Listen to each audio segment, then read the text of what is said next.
Assalamualaikum warahmatullahi wabarakatuh. Saya Rosaneri Aula Edwin dengan nomor BP 20101152610299 dari kelas SI 12 ingin menjelaskan latihan pertemuan keempat kecakapan antarpersonal. 1. Fungsi manajemen diri atau self-management untuk kita. Fungsinya itu untuk pengendalian diri terhadap pikiran, ucapan, dan perbuatan yang dilakukan, sehingga mendorong pada penghindaran diri terhadap hal-hal yang tidak baik dan peningkatan perbuatan yang baik dan benar. 2. Bagaimana menyelesaikan masalah dengan tidak merugikan pihak satu dengan yang lainnya. Yang pertama, fokus menyelesaikan masalah.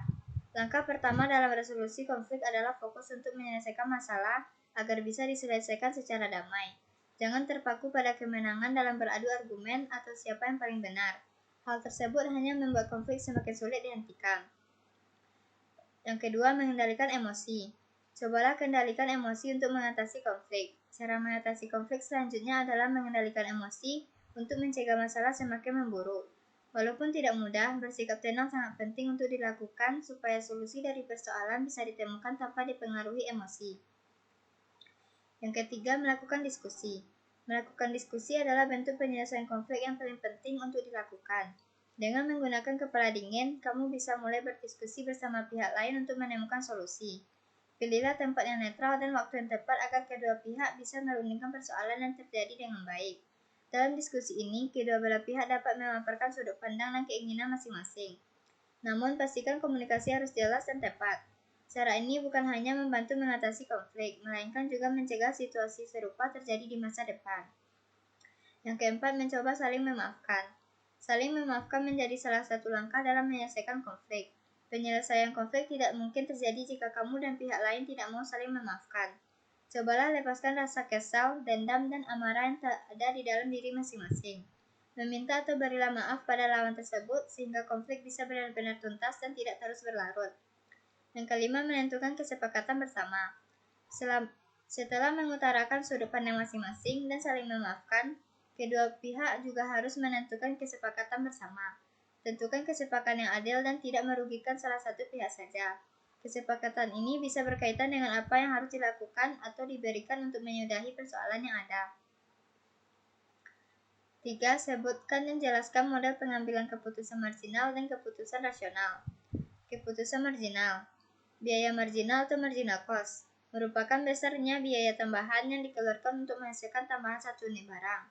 Penerimaan marginal atau marginal revenue merupakan besarnya biaya tambahan yang diperoleh dari hasil bertambahnya satu unit. Utilitas marginal atau marginal utility merupakan tambahan kegunaan yang dinikmati konsumen apabila bertambahnya satu unit barang. Produktivitas marginal atau marginal productivity merupakan tambahan jumlah yang diproduksi karena ada tambahan salah satu faktor produksi. Konsumsi marginal atau marginal propensity to consume, yaitu bagian dari pendapatan disposable tambahan yang digunakan untuk melakukan kegiatan konsumsi.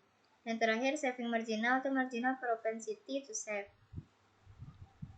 Keputusan rasional. Yang pertama, selidiki masalah. Dalam menyelidiki suatu permasalahan yang terjadi secara menyeluruh, ada 3 aspek, yaitu tentukan masalah. Tentukan masalah utama dari suatu gejala yang terjadi di perusahaan. Misalnya, banyak karyawan kurang cakap dalam bekerja mengundurkan diri. Identifikasi sasaran keputusan. Apabila masalah sudah ditentukan, langkah berikutnya adalah menentukan apa yang dapat digunakan sebagai pemecahan yang efektif. Manajer harus mulai menentukan bagian mana dari masalah itu yang harus dipecahkan dan mana yang sebaiknya ia upayakan pemecahannya. Yang terakhir, diagnosis penyebab. Apabila manajer telah menentukan pemecahan yang memuaskan, ia harus menentukan tindakan untuk mencapainya. Hal pertama yang harus dilakukan adalah mendapat pengertian yang mendalam mengenai semua sumber masalah, sehingga ia dapat merumuskan dugaan tentang penyebabnya. Yang kedua, kembangkan alternatif. Tahap ini mungkin lebih sederhana bagi keputusan yang terprogram, namun lebih rumit untuk keputusan yang tidak terprogram, terutama jika dihadapkan pada keterbatasan waktu. Seorang manajer sering terkecoh dengan hanya menerima alternatif pertama yang menghalangi manajer tersebut untuk menemukan pemecahan terbaik bagi masalahnya. Jadi, sebaiknya jangan mengambil keputusan penting tanpa terlebih dahulu mengembangkan beberapa alternatif. Banyak alternatif pemecahan diharapkan dapat membantu manajer dalam mencari suatu pemecahan yang optimal. Yang ketiga, evaluasi alternatif dan pilihan terbaik. Setelah mengembangkan serangkaian alternatif pemecahan atas masalah yang dihadapi, manajer harus menilai masing-masing alternatif yang ada. Yang keempat, laksanakan keputusan dan adakan tindakan lanjut. Apabila telah memiliki alternatif dari semua alternatif yang tersedia, manajer harus membuat rencana untuk mengatasi persyaratan dan masalah yang mungkin dihadapi pada waktu melaksanakan alternatif tersebut. Sumber daya harus diperoleh dan dialokasikan sesuai dengan keperluan. Selanjutnya, manajer menentukan prosedur untuk laporan kemajuan dan bersiap-siap untuk melakukan perbaikan bila timbul masalah baru. 4. Sebutkan teori dan sifat kepemimpinan.